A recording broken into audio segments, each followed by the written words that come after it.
Thank you.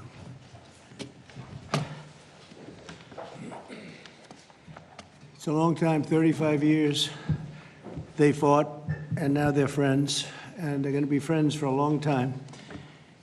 But it's a big, beautiful honor to welcome everyone to the White House for this very historic peace summit between Armenia and Azerbaijan. It's really a great thrill for me. I love seeing good people get together, and that's what you have. You have two great leaders. I want to congratulate these two visionary people, Prime Minister Pashinyan and President Aliyev, for coming to Washington to sign this momentous joint declaration. It's a tremendously important document, and it's been a long time in coming. They were explaining before that so many times they thought they could get there. It never happened, just never happened. I also want to thank Secretary of State Marco Rubio, Special Envoy Steve Witkoff, and their teams at the State Department. And I see that we have Chris Wright outside and Senator Steve Daines sitting right here. Thank you, Chris. Thank you very much. And Steve, thank you very much. And we have some other wonderful dignitaries, including the dignitaries from your country. But they provided tremendous diplomatic assistance. And Marco, congratulations. It's a big thing. Keep going. He got many jobs. And then, of course, you would say Steve was quite influential. I call him Henry Kissinger, who doesn't leak. For more than 35 years, Armenia and Azerbaijan have fought a bitter conflict that resulted in tremendous suffering for both nations. They suffered gravely for so many years. Many tried to find a resolution, including the European Union. The Russians worked very hard on it, never happened. Sleepy Joe Biden tried, but you know what happened there. He tried for probably 12 minutes and didn't work out. And many other countries tried, and they were unsuccessful. But with this accord, we've finally succeeded in making peace, and we just left the Oval Office where we signed voluminous documents and very important elements to the agreement. The country of Armenia and Azerbaijan are committing to stop all fighting forever, open up commerce, travel, and diplomatic relations, and respect each other's sovereignty and territorial integrity, so importantly. And I just spent a lot of time with these two men. I think they're going to have a great relationship. You want to know the truth? They didn't see each other that much, but they probably will. I think they're going to have. I think you two are going to have a great relationship. I have no doubt. And if you don't, call me and I'll straighten it out. Okay. Very importantly, we have also resolved the key issue that foiled previous negotiations. This declaration establishes what they are calling a great honor for me. I didn't ask for this. The Trump route for international peace and prosperity, which is a special transit area that will allow Azerbaijan to get full access to its territory of Nakhchivan while fully respecting Armenia's sovereignty. So they're going to be able to really live and work together, and it's amazing. So that's a very important territory, I guess, very special territory to you, and now they work together. Armenia is also creating an exclusive partnership with the United States to develop this corridor, which could extend for up to 99 years. And then they promise in 99 years they'll extend it, right? You'll promise. But we anticipate significant infrastructure development by American companies. They're very anxious to go in to these two countries, and they're going to spend a lot of money, which will economically benefit all three of our nations. This is incredibly positive news for the future of the entire region, and it's a very important region, as you know. Additionally, the U.S. is signing a bilateral agreement with both countries to expand cooperation in energy, trade, and technology, including AI. And in terms of energy, Chris is here representing our country, and there's nobody better than Chris Wright. And Chris, I understand it's very fertile. It's a very fertile area. So I appreciate everything you've done. You've done amazingly well. We've got the gasoline prices coming way down from where they were. And It's really been something to watch. We are drilling like we haven't drilled in many years. I guess I could say ever before, and we just started. We're also lifting restrictions on defense cooperation between Azerbaijan and the United States of America. The president, that's a big deal. Unless, is that important to you? I think so. That was pretty good. They're very happy about that. So am I. As president, my highest aspiration is to bring peace and stability to the world. Today's signing follows our success with India and Pakistan. They were going at it. They were going at it big, and they were great, two great leaders that came together just prior to what would have been a tremendous conflict, as you know, a nuclear conflict probably. Also the Congo and Rwanda. Now that was one which was going on for 31 years. You have them beat. 35 years you had them beat. But that was going on for 31 years, and we have it all done, and people are very happy. That was a rough one. That was nasty. 7 million people that they know of died. Also, just recently, Thailand and Cambodia, that was one that was just starting. That 2,000 people were dead on the border, but it was just starting. And I was talking to one of the two nations on trade, and I said, I'm not going to sign a trade deal if you guys are going to fight. And I got the other one. And again, great leadership, Thailand and Cambodia. And before it got started, beyond that first couple of days, we stopped the war. And they've had wars periodically, very much as you two have had long-term wars. And we got it stopped. And the two, again, I find in all cases, they're great leaders. If they didn't agree, I would say they're lousy leaders, to be honest with you, but they did agree. And so Thailand and Cambodia, Serbia and Kosovo, we got something stopped that was ready to start. We didn't like that one. We didn't like it at all, and we saved a lot of lives. And numerous others. In addition, as you know, we took out the nuclear capability of Iran. And to use a term that people tried to dispute without any knowledge, it was obliterated. That's been confirmed by the Atomic Energy Commissions, everybody, that's totally obliterated. They might try again, but they're going to have to try a new site because they are, and I want to just say our military, we have the greatest military in the world. We have the greatest equipment and military manufacturing anywhere in the world, nobody even close. And that sort of proved it. So getting rid of that threat from the Middle East was very big. And I think a lot of people are going to be joining right now the Abraham Accords. It's going to be very important. So hopefully we're going to have many more successes. I hope we're not going to have too many more in this field because hopefully we're not going to be seeing too many more wars. But I came in and this whole world was on fire. All these things were sort of happening. We've only been here for 6 months. The world was on fire. We took care of just about every fire, and we're working on another one that you're reporting on very strongly with Russia, Ukraine, and we'll have some more information for you a little bit later. But I want to ask these two very special people. Again, I've gotten to know them. They're very special people, and I think they have the potential to have a great personal relationship, which is always good, but also a great just relationship. And if I might, may I ask you to say a few words, sir? Thank you very much, Mr. President. First of all, thank you for invitation. It's a big honor to be invited by the President of the United States for this historic event. Actually, we are writing a new history in a bilateral interstate relationship between the United States and Azerbaijan. We are starting the path towards a strategic partnership.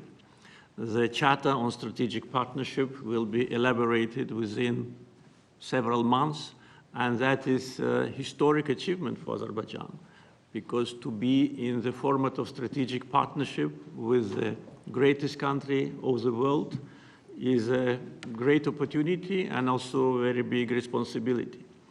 And this strategic partnership format embraces so many important areas: mutual investment, trade, energy, connectivity, transit, AI, defense sales, counterterrorism.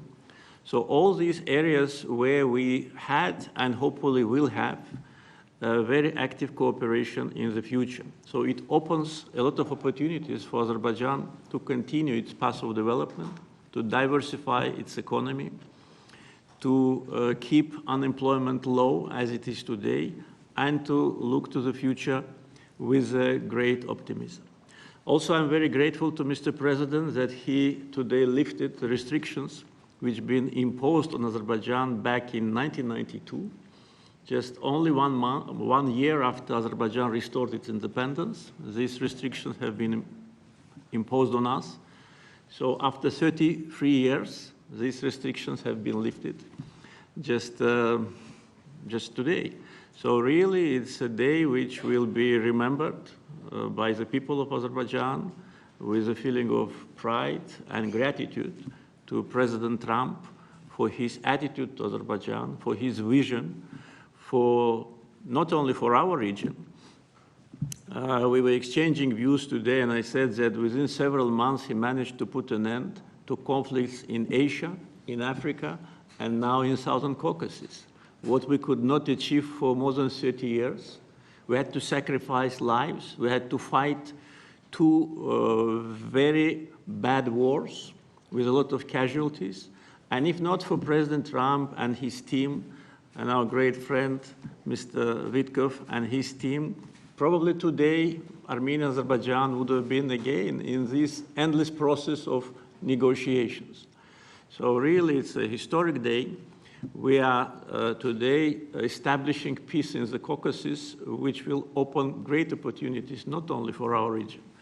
And as President Trump correctly mentioned, the Trump route for international peace and prosperity, which will create new connectivity lines, which will lift the walls, and which will create connectivity opportunities for so many countries, with investments, with prosperity, with stability. You know, Azerbaijan and Armenia, we became independent at the same time as a result of the collapse of the Soviet Union. But at that time already, we were at war. So we lost a lot of years just being preoccupied with wars and occupation and bloodshed. So today, historic day, also is because we bring peace. President Trump brings peace to Caucasus, and we're grateful for that. And I'm sure that Armenia and Azerbaijan will find courage and responsibility to reconcile, and also the people will reconcile. We will turn the page of standoff, confrontation, and bloodshed, and provide bright and safe future for our children. So I'm very happy because today we're writing the great new history. And once again, Mr. President, thank you for all what you are doing for us, for our region, and for the whole world. Thank you very much.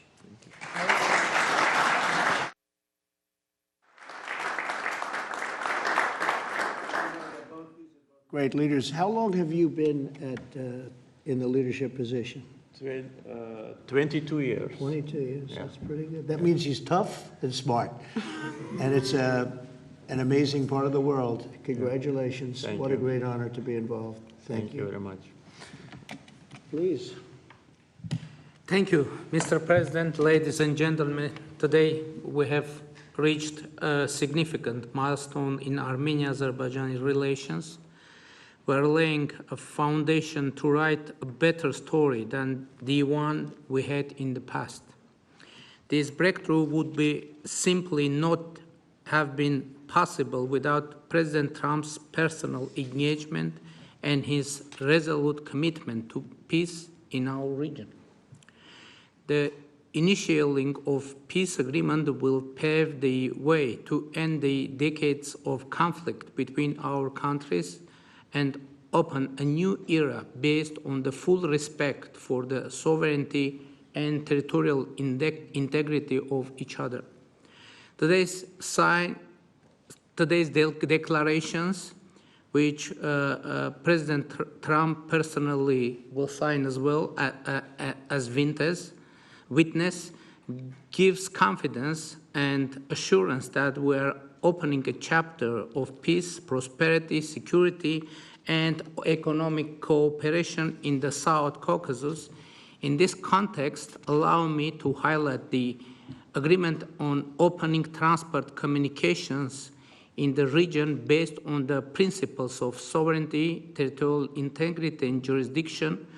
I'm particularly thrilled that together with the US, Armenia will work to bring to life the Trump Road for Peace and Prosperity, a connectivity project that will unlock the entire region.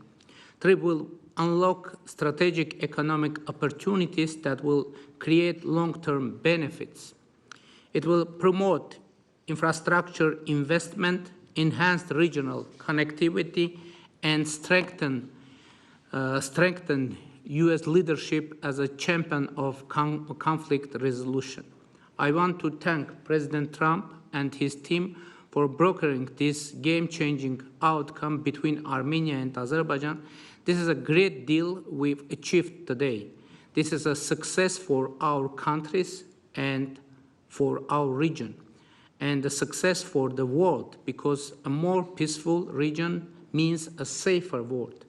This is peace through strength in a neutral. Mr. President, today's great achievement is yet another testimony to your global leadership and your legacy as a statesman and a peacemaker on the world stage.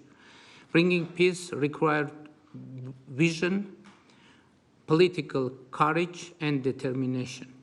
But what is most important is that it requires faith in the cause.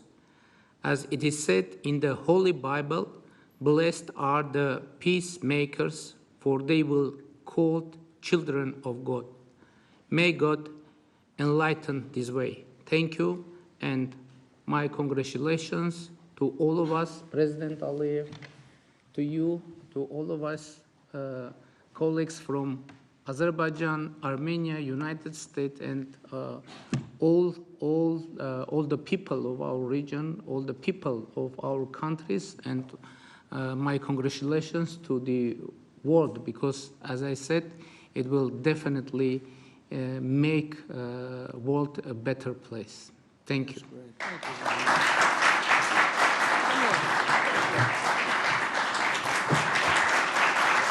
President of the United States, the President of the Republic of Azerbaijan, and the Prime Minister of the Republic of Armenia will now sign the joint declaration on the outcomes of the Trump Route for International Peace and Prosperity Summit. That's really They will beautiful. sign 3 copies in English. The President of the United States signs as a witness to the President of the Republic of Azerbaijan and the Prime Minister of the Republic of Armenia, affirming their path to peace, stability, and prosperity.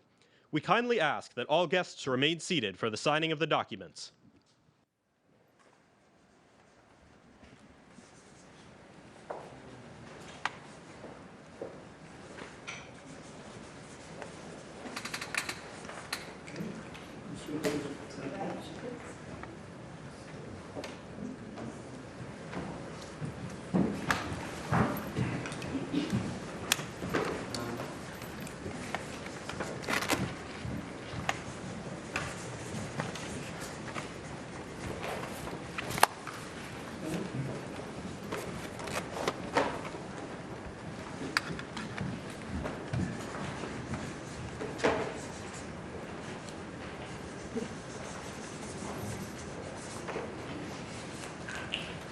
That is so great, and we'll hold up, how about holding up that document, all right?